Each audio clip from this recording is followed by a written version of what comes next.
si bien los artículos originales de revistas son lo prioritario, también se pueden colocar, por ejemplo, cartas al editor, artículos de datos, entre otros. Pero aquí sería importante, por ejemplo, definir mejor por qué evaluamos publicaciones científicas.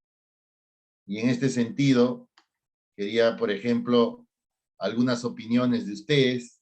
¿Por qué creen que se evalúa las publicaciones científicas? No sé si alguno quisiera comentar, por favor. ¿O no deberíamos evaluar las publicaciones científicas? ¿Da igual?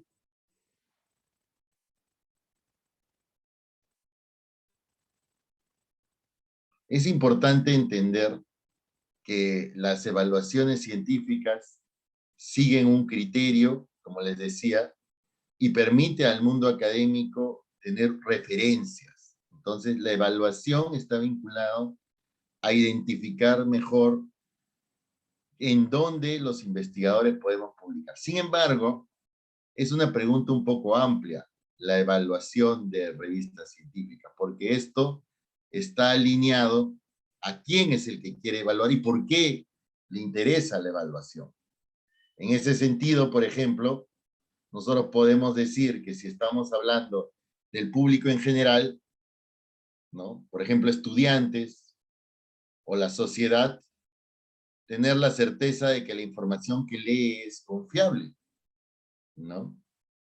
Es más, deberíamos nosotros, si somos docentes, promover que nuestros estudiantes busquen información cuando les dejamos tareas, ¿no? Asignaciones, o que ya empiecen a elaborar sus trabajos de investigación o tesis, que busquen justamente artículos científicos de revistas que están indizadas en bases como Scopus, Web of Science, y que no, pues, solamente busquen en Google, ¿no?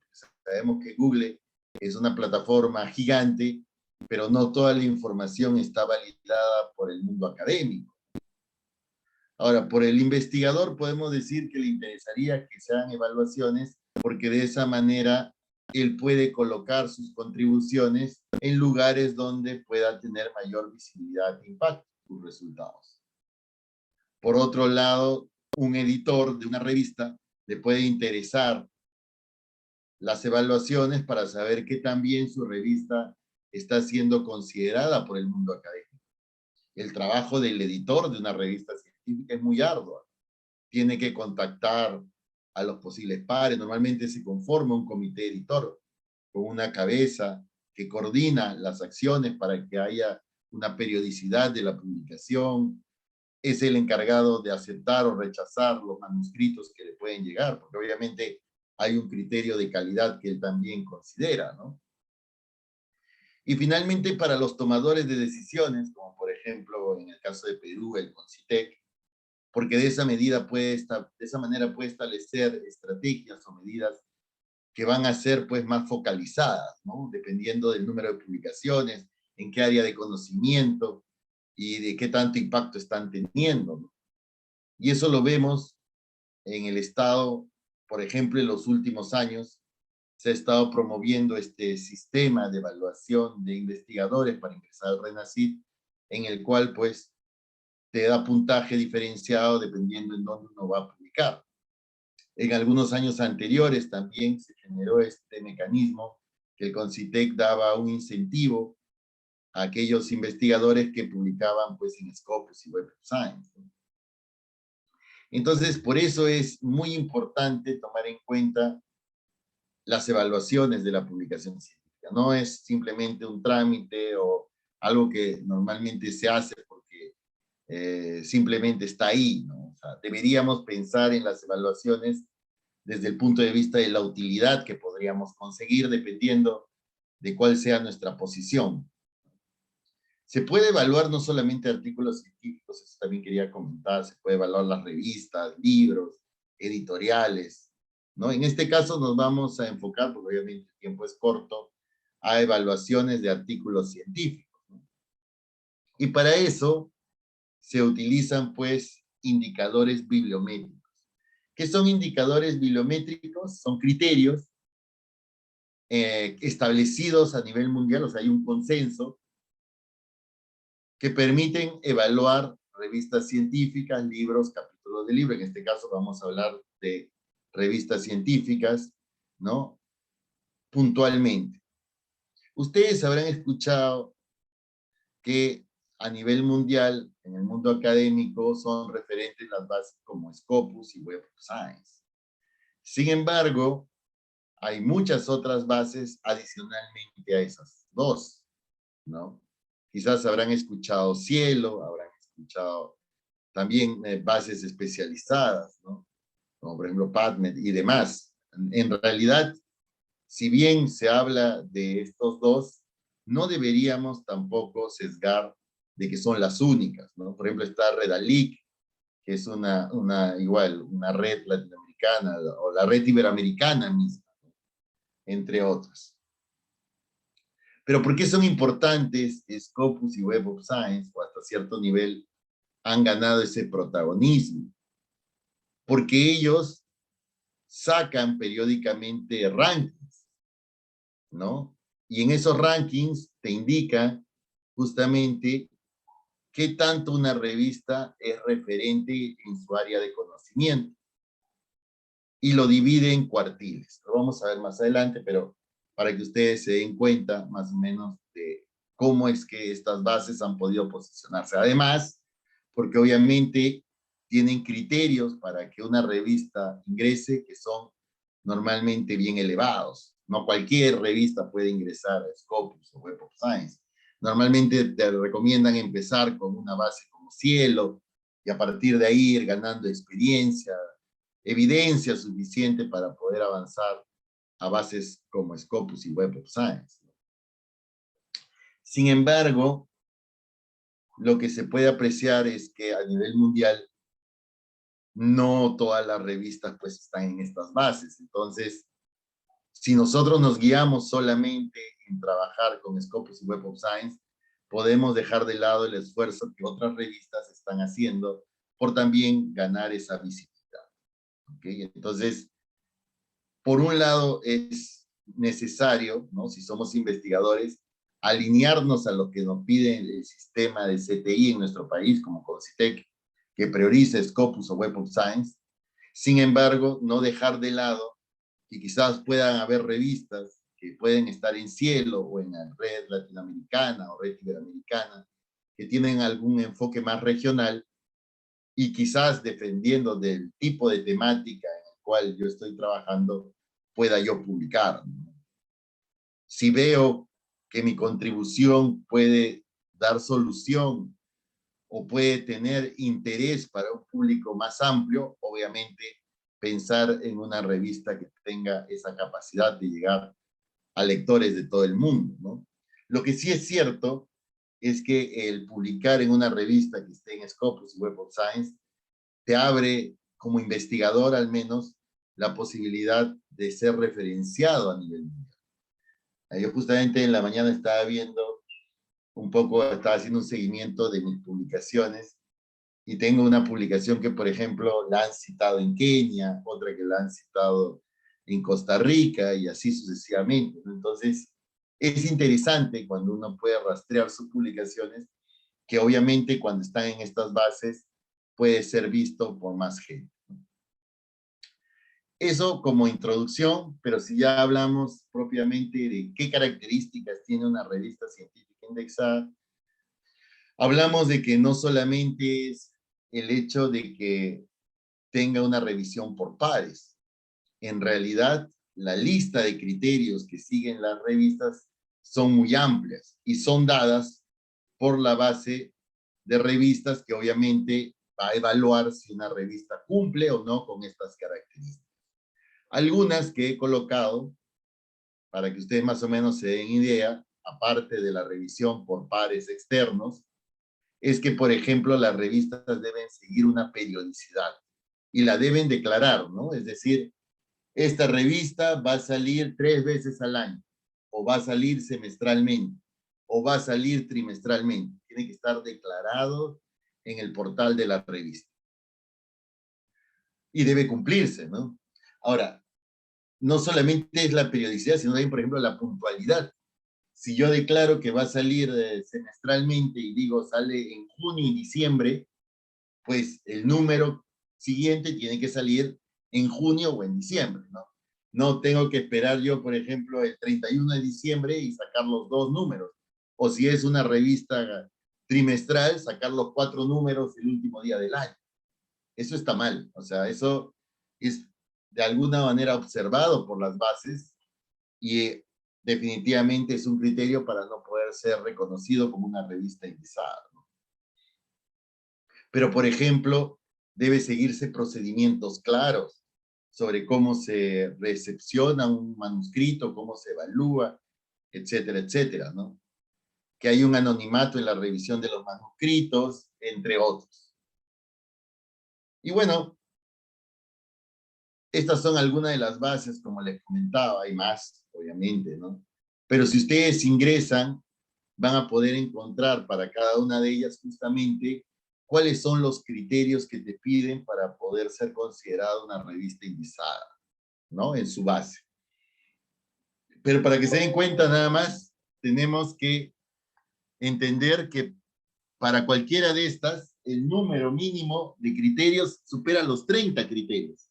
Y ahí, por ejemplo, les coloco brevemente los criterios que te pide Cielo para que ustedes se den cuenta la rigurosidad que sigue, ¿no? ¿Un ratito?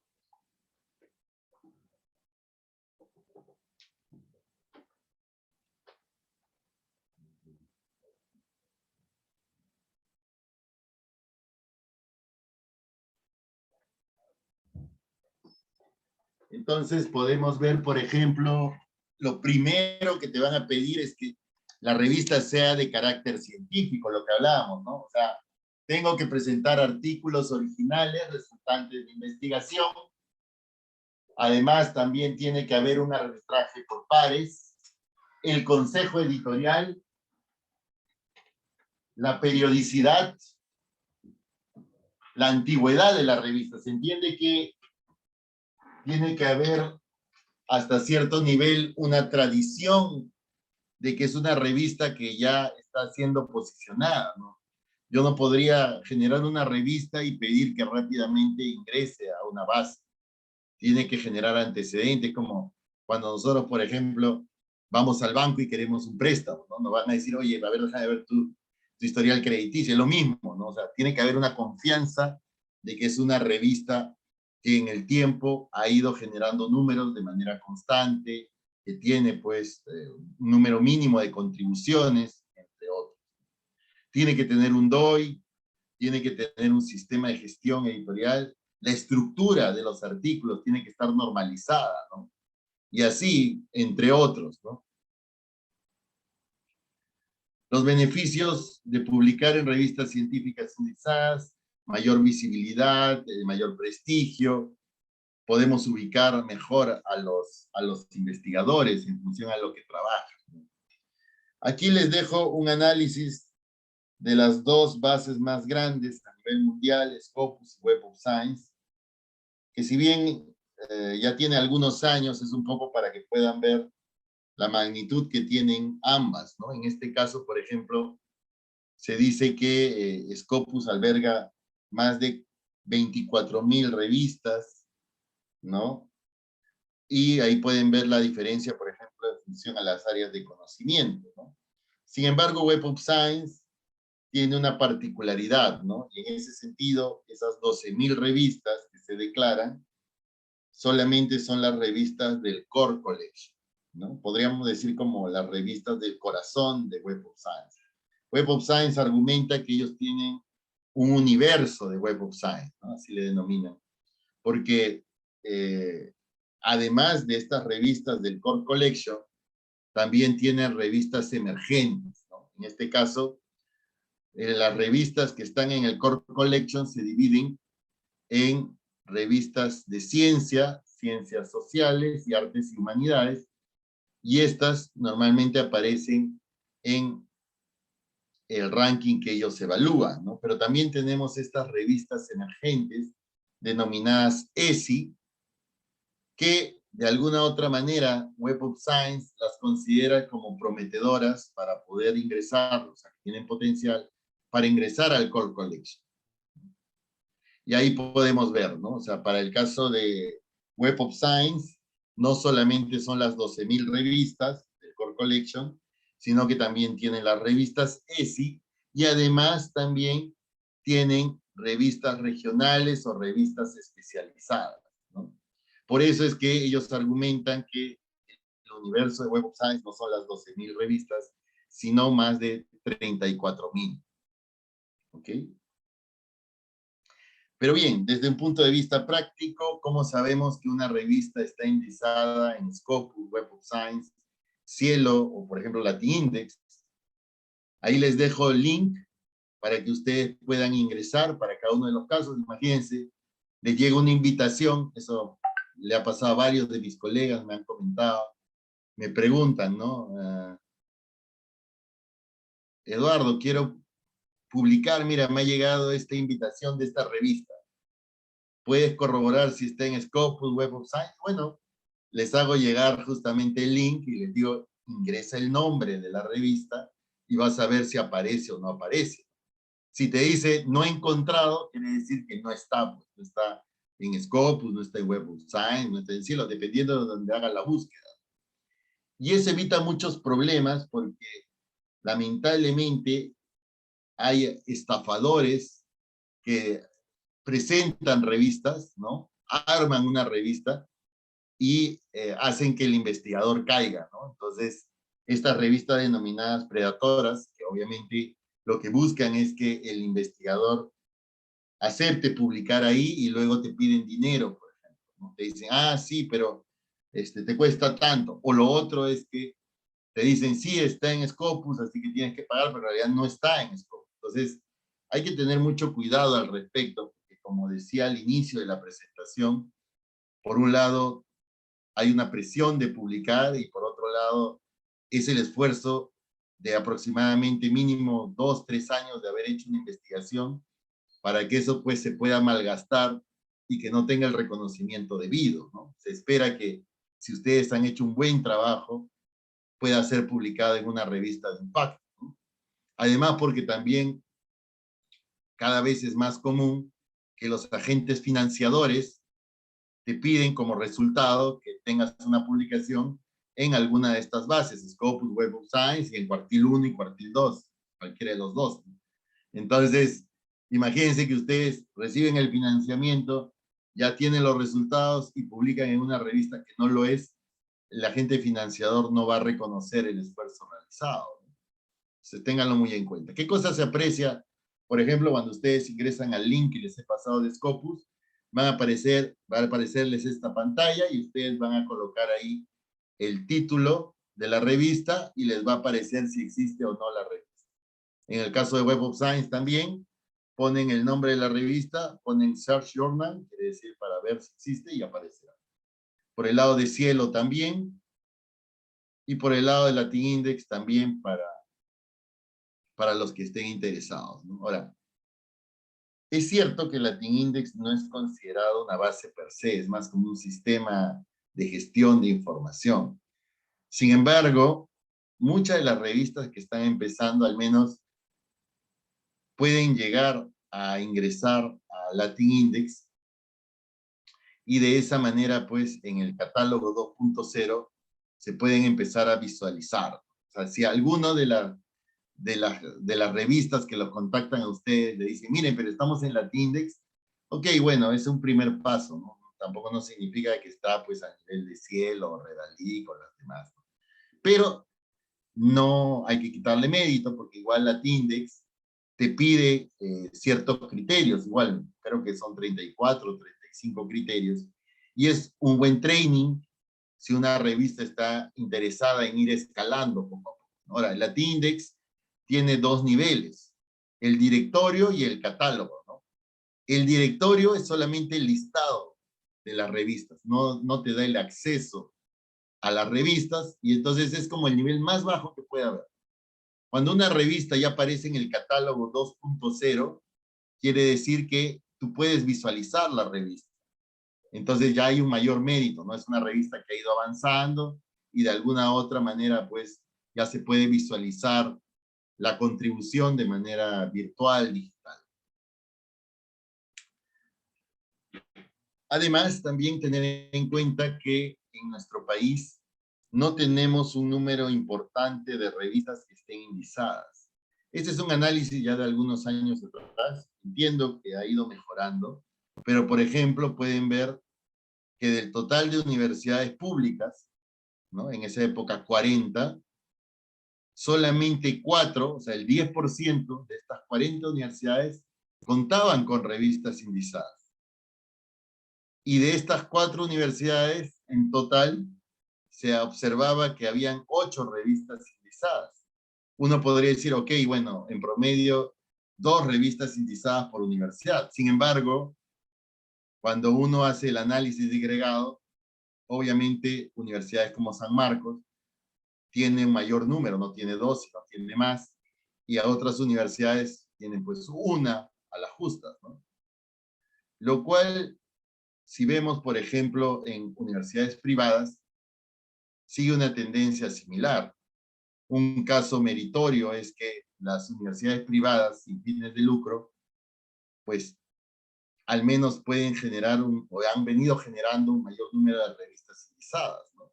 Ahí pueden ver de 42 universidades sin fines de lucro, 6 tienen revistas científicas indizadas y estas hacen un total de 17. Sin embargo, acá también hago mención que, por ejemplo, las que mayor número de revistas indizadas tienen, pues son Católica y luego Cayetano. A nivel de país, Concitec está promoviendo que mayor número de revistas entren a Cielo, ¿no? Y esto, de alguna u otra manera, para aumentar el nivel de la divulgación científica en el país. Pero ya pasando en esta segunda media hora a la parte de indicadores bibliométricos, vamos a interpretar algunos de ellos, ¿no? Para que vean cómo se construyen. Y por otro lado, cuál es su aplicación. En este caso, definamos los indicadores bibliométricos como datos estadísticos que se obtienen a partir del procesamiento de información, de publicaciones y citaciones de. Por eso es que las bases pueden hacer el análisis. Para una universidad es más difícil hacer ese tipo de trabajo. Sin embargo, si yo quisiera evaluar mi revista, también podría hacerlo, siempre y cuando tenga alguna herramienta de soporte para hacerlo, porque manualmente me podría demandar mucho tiempo, ¿no? Y existen herramientas comerciales que promueven análisis bibliométricos para las instituciones y además, pues, las bases mismas hacen su propio ranking a partir del uso de estos indicadores. Con estos indicadores podemos manejar, clasificar y analizar grandes volúmenes de publicaciones y de esa manera podemos valorizar qué revistas en mi área de conocimiento tienen una mayor visibilidad e impacto con respecto a otras. Los indicadores como fin se utilizan mayormente para la elaboración de rankings. Entonces, voy a comenzar hablando un poco sobre el ranking que tiene Web of Science, Clarivate, y qué indicadores, por ejemplo, usa Clarivate para poder hacer este tipo de rankings. En el caso de Web of Science, su ranking es el Journal Citation Report. Es una evaluación de revistas científicas que realiza, obviamente, en función a las revistas que están indizadas en Web of Science. Algunos indicadores que utiliza Clarivate, Web of Science, para poder hacer este trabajo, por ejemplo, es el factor de impacto y el factor de inmediatez. No sé si lo habrán escuchado, ¿no? Vamos a hablar un poquito del factor de impacto. Lo que hace el factor de impacto es encontrar una relación entre artículos publicados y citas. En este caso, por ejemplo, ahí está la fórmula para determinar el factor de impacto de una revista. Se dice que si quiero determinar el factor de impacto de la revista X en un año determinado, en este caso, por ejemplo, el 2019, yo debería, por un lado, recoger el número de citas que ha recibido la revista en el 2019 de artículos publicados en los 2 años anteriores y dividirlo entre el número de artículos publicados en esos 2 años. Quizás es un poco enredado, pero para eso es que justamente tenemos un ejemplo. Tenemos la siguiente revista, la revista X, que nos da esta información para que podamos determinar el factor de impacto de su revista. Por un lado, tenemos las citas que ha recibido en el 2019 las publicaciones de esta revista de los 2 años anteriores. En este caso, por ejemplo, 2017, quiere decir que el 2019 se recibieron un poco más de 8,000 citas del 2017 de publicaciones de la revista de ese año, ¿no? Del 2017. Y que en el 2019, de las publicaciones realizadas en el 2018, se sacaron citas equivalentes a casi 10,000. ¿Y cuántos artículos se publicaron en el 2017 en la revista? 289 para ese año y 305 para el 2018. Entonces, si yo quiero calcular el factor de impacto tomando en cuenta la fórmula, lo que haré es sumamos las citas de los 2 años, del 17 y del 18, y lo dividimos entre el número de artículos publicados esos 2 años. Eso me da un factor de impacto de 30.75. ¿Ok?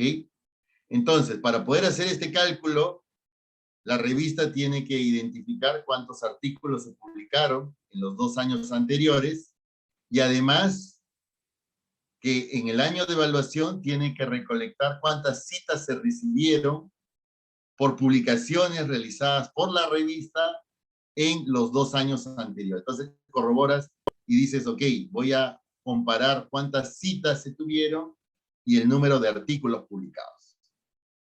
Si ustedes se dan cuenta y analizan la fórmula, lo que valora el factor de impacto es no tanto cuántas contribuciones o cuántos artículos llegó a publicar la revista, sino cuántos de estos fueron vistos por la comunidad académica, y no solamente vistos por la comunidad académica, sino también utilizados para citar, justamente para ser citados en nuevos documentos.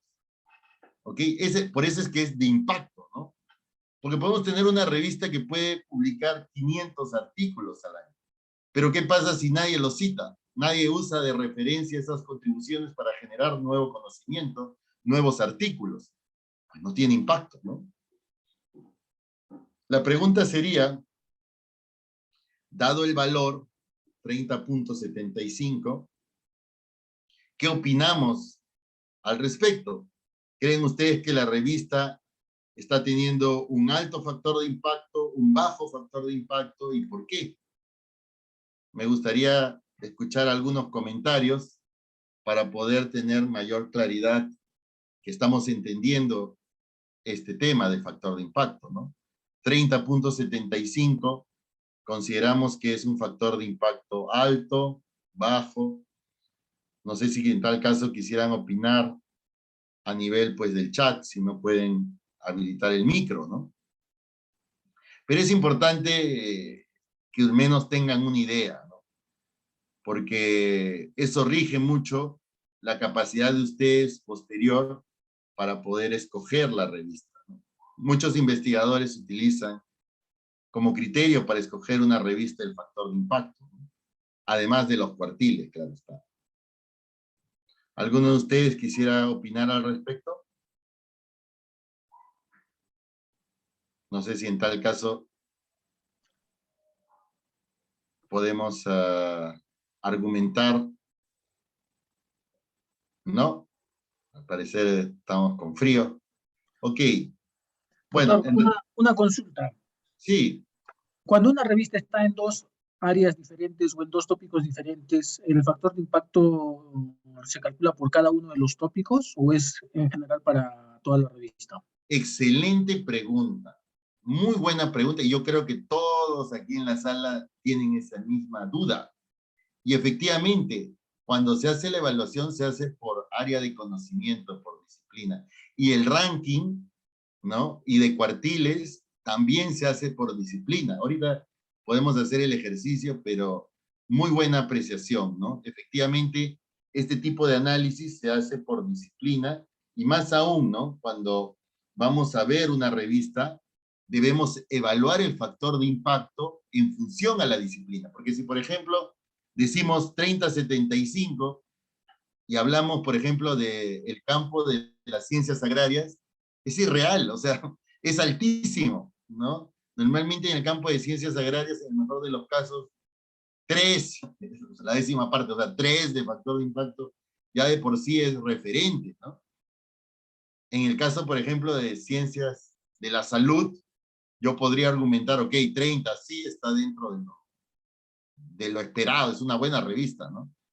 Pero es factible, porque obviamente en el campo de la salud hay mucho el hábito de la publicación, ¿no? Y hay muchas revistas orientadas a eso, y es mucho más dinámica que el área de conocimiento de ciencias agrarias, ¿no? Entonces yo no podría hacer un juicio si yo no tengo claro, pues, a qué área de conocimiento responde la revista, ¿no? Pero ya de por sí, por ejemplo, podemos ver la diferencia clara que puede haber si hablamos de ciencias de la salud y ciencias agrarias, ¿no? Muy buena pregunta. Entonces, similar al índice, al factor de impacto, tenemos el índice de inmediatez, que es similar al factor de impacto, pero en este caso, en vez de considerar las citas de los 2 años anteriores y las publicaciones de los años anteriores, todo se hace en función al mismo año. ¿Ok? Bajo esa premisa, la pregunta sería, ¿ustedes creen que el factor de impacto es igual al factor de inmediatez o creen que el valor del factor de inmediatez supera al valor del factor de impacto o por lo contrario debería ser menor al factor de impacto? Quisiera saber opiniones, por favor, al respecto. ¿Qué opinan? ¿Es igual, es menor, el factor de inmediatez es igual, es menor, es mayor al factor de impacto?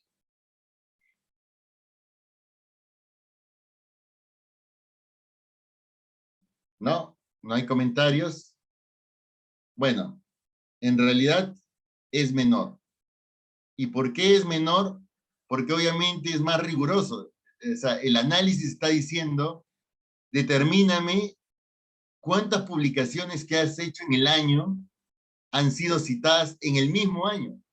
Y todos los que publicamos sabemos que producir un artículo científico, pues mínimo, hasta que sea aceptado, no baja pues de 3, 4 meses, ¿no? En mi caso creo que el más rápido aprobado ha sido 4 meses y el que más me ha demorado ha sido 18 meses. Entonces, pensar de que vamos a tener a alguien que me pueda citar de una contribución que yo he hecho en el mismo año es bien complicado, ¿no? Excepto que tenga una publicación tan buena, que tenga muchos lectores, que hagan su contribución y que a su vez también tengan bastante aceptación y sus contribuciones sean aceptadas en el mismo año, ¿no? Por eso es que, por ejemplo, cuando hacemos el análisis, esto lo he sacado de Web of Science, podemos ver que hay revistas que pueden llegar a tener 8.75 de factor de impacto y a su vez pueden tener un índice de inmediatez pues que a la justa supera el 1. Y no es que está mal, de por sí ya es bastante meritorio, como les repito, por el hecho de que estamos produciendo artículos como revistas y a la vez nos están citando otros autores. Y sabemos que ese es un periodo, proceso largo, ¿no? Y de esto derivan los cuartiles, ¿ok? Que lo que hacen estas bases al momento de sacar sus rankings es agarrar por área de conocimiento el listado de sus revistas y en función al factor de impacto y otros indicadores bibliométricos hacen un ranking. Y el término cuartiles, ustedes conocerán, pues se aplica en estadística para dividir en 4 cuartos, pues, cuartil, siendo pues el primer cuartil el 25% superior y así sucesivamente, ¿no? Por eso es que cuando te evalúa Concitec te dice, si vas a publicar en una revista que esté en cuartil 1 o 2 de Scopus y Web of Science. Entonces lo que ustedes tienen que hacer es, entran al ranking, buscan la revista y ahí les va a aparecer en qué cuartil está. Similar al caso de Clarivate Web of Science, también tenemos el Simago Journal Ranking. En este caso, que lo gestiona para Scopus, ¿no? Lo trabaja el Sevier para Scopus, y de esa manera también hace una evaluación usando indicadores bibliométricos para posteriormente clasificar a las revistas. Tanto para el caso de el Journal Citation Report como el Simago Journal Ranking, les estoy dejando el link, ustedes pueden ingresar y pueden ver también en qué cuartil está la revista a la cual quieren publicar. Sin embargo, debo decir que para ingresar al Journal Citation Report de Clarivate, uno tiene que tener la suscripción a Web of Science. Y lamentablemente, la Universidad Agraria no lo tiene y no es factible poder ingresar. No podemos descargar artículos de Web of Science, ¿no?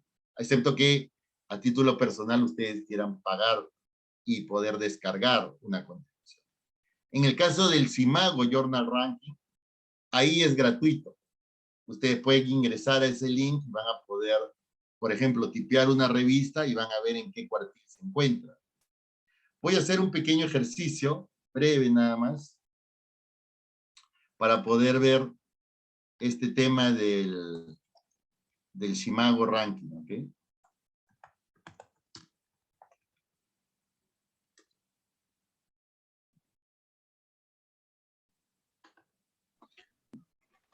Doctor, aprovechando Sí, que está entrando al Simago, hay sí, un ítem llamativo que se muestra al entrar a una revista en el Simago, que es el H-Index. Quizás sí. también nos pueda detallar. Ahorita lo iba a comentar. Justamente la siguiente diapositiva es del H-Index. Pero antes del H-Index, quería mostrarles, por ejemplo, ¿no? Cuando uno ingresa al link que les he pasado, les va a aparecer, por ejemplo, este listado, ¿no? Y aquí les aparece el cuartil, ¿no?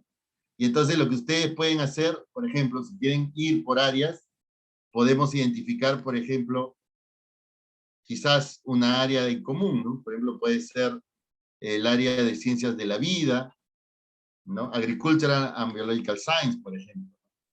Puedo seguir dividiendo esto y acá puedo ir, por ejemplo, solamente me interesa el campo de Plant Science, Soil Science. Voy a dejarlo abierto, digamos. No vamos a hacernos problemas. Voy a poner todas las regiones. Quiero conocer globalmente, ¿no? Y me va a aparecer el ranking. Y por eso es que pueden ver que en el ranking aparecen primero los del cuartil 1. Si yo voy bajando, obviamente iré viendo ya los otros cuartiles, ¿no? Cuartil 2, cuartil 4, por ejemplo, ¿no? Y aparecen con diferentes colores. Entonces, por ejemplo, digamos, vamos a agarrar Frontiers in Plant Science y me va a salir una descripción de la revista. En este caso, es una revista cuya editorial proviene, el editor, ¿no? Viene de Suiza y que tiene de alguna otra manera un scope definido, ¿no? ¿Qué es lo que busca la revista? Y aquí aparece, por ejemplo, que esta revista está en la disciplina de Plant Science. Interesante es que miren, el 2011 pertenecía al cuartil 4 y luego, a partir del 2012 ha pasado al cuartil 1. Quiere decir que esta revista es de alto impacto. Quizás en algún momento el consejo editorial se desarmó o perdió el interés de la institución que lo promocionaba. Sin embargo, luego ha podido avanzar de manera muy notable. Ahora, hay revistas que tienen, por ejemplo, solamente una disciplina, ¿no? Pero hay otras que, por ejemplo, tienen más de uno, es lo que me preguntaba, ¿no? Y entonces, por ejemplo, podemos ver que esta revista Animals, tiene pues en cuartil 1 para Animal Science and Zoology y para veterinaria también. Sin embargo, podemos ver la fluctuación que ha tenido para el primer caso, ¿no? Hace 10 años estuvo en cuartil 4, bajó a cuartil 3, cuartil 2, cuartil 1, bajó a 2 y 1. Esto para hacerles notar que una revista puede variar de cuartil entre año y año. Normalmente las evaluaciones del año en curso salen a más tardar en junio del siguiente año. Por eso es que ya está la evaluación del 2021. ¿Ok? Y una revista puede estar en Scopus y luego al siguiente año ya no puede estar. Si no cumple los estándares, si algo muy grave le pasa y no cumple con los estándares, obviamente ya no saldrá en la siguiente evaluación, ¿no? Entonces, eso a tomarlo en cuenta, ¿no? Entonces, como bien dijo uno de sus colegas, otro indicador bibliométrico que se utiliza mucho a nivel de investigador y de revista es hacer el match entre citas y artículos en lo que se denomina H-index o índice H. El índice H, bueno, ustedes también me imagino manejan el tema de coordenadas, ¿no? En este caso, es la intersección entre el número de citas y el número de artículos. Quiere decir, en el cual yo pueda identificar que en promedio he tenido un número determinado de citas en función a los artículos que he ido generando, ¿no? Ahora, sigue la misma lógica del factor de impacto. En este caso, yo puedo tener un montón de artículos publicados, ¿no? Pero si en promedio este número de artículos publicados no llega en global al valor mínimo que me va a permitir tener una intersección con el número de artículos, cada vez mi H-index será menor. Esto quiere decir que si yo agarro, por ejemplo, ahí dice, ¿no? Los 6 artículos más citados, ¿ya? Yo tengo que ver cuántas veces han sido citados cada uno. Y en este caso, debería dar 6. Si yo agarro 10 artículos, mis 10 artículos más citados, pero en promedio, cada uno de ellos es citado 3, yo no puedo decir que mi H-index es 10, porque para que sea 10, estos deberían ser citados 10 veces. Ahí es un poco el match entre los dos. Sin embargo, el H-index, para gran parte de la comunidad académica, tiene un sesgo. Y el sesgo es lo que les comentaba, es el área o disciplina al cual responde. Porque para ciencias de la salud, obviamente, tendré más posibilidades de tener más citaciones en promedio, más alto, que en áreas como ciencias agrarias, ¿no? Bueno, y esto es lo que hemos observado hace algún momento. Scopus tiene, así como el factor de impacto, el CIT-Score. Es la misma lógica. Ellos obviamente no le llaman factor de impacto para no promocionar pues, a Web of Science, pero utilizan lo mismo. Citas y publicaciones, ¿no? En este caso, de los 3 últimos años. Y además, tiene un criterio para tratar de normalizar, ¿no? Lo multiplica por un factor para tratar de normalizar las evaluaciones entre áreas temáticas. Por ejemplo, en este caso, el CIT-Score, que es como el factor de impacto, para esta revista es 1.71, y cuando se normaliza, su CIT-Score es 1.12. En este caso, porque lo más probable es que en esta área de conocimiento hay un mayor número de contribuciones y revistas que tienen más citas y que obviamente está por encima del promedio de otras áreas de conocimiento. Entonces, para resumir, ambas, Scopus y Web of Science, siguen sus rankings y cada uno con cuartiles. No obstante, recordar, no son equivalentes cuartil 1 de el Shimago con el del Journal Citation Report. Cada uno de ellos tiene un listado de revistas y cada uno de ellos hace su priorización en función a sus indicadores. Para finalizar, comentarles que cada vez está teniendo mayor relevancia también el considerar métricas alternativas, es decir, no solamente evaluar en función a que una publicación esté en una base indexada, sino también, por ejemplo, menciones en redes sociales, en Wikipedia y demás, ¿no? Esto se denomina almétricas, ¿no? Y para eso, por ejemplo, uno puede hacer la instalación de las almétricas. Cada vez que descargas un artículo, puedes ver el número de, por ejemplo, cuántas veces ha sido citado en Twitter, en Facebook. Por ejemplo, acá está, ¿no? En este caso podemos ver que esta es una contribución, ¿no?, que aparece en esta revista Science y que, por ejemplo, ha sido tomada por más de 300 veces en noticias, en 72 blogs, utilizado como documento de política, tuiteado más de 6.000 veces en 19 páginas de Facebook, en referencias de Wikipedia y demás. Entonces, es un poco para salir del ámbito académico, para ver que también muchas de las contribuciones pueden ser tomadas y difundidas en medios que son más vistos por gente no académica, ¿no? La sociedad en general.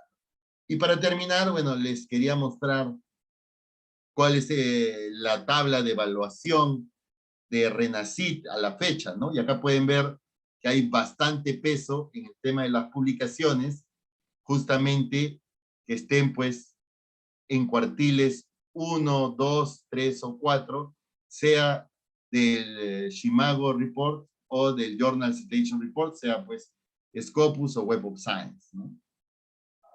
Conclusiones, bueno, hemos visto que hay más bases de revistas indexadas que solo Scopus o Web of Science, que estas revistas para estar indexadas cumplen con varios requisitos y estándares, que la indexación es un criterio muy importante para valorar una revista. Sin embargo, que están apareciendo otros criterios como las medidas almétricas, no en el ámbito académico, sino como para ver qué tanta visibilidad está teniendo una contribución.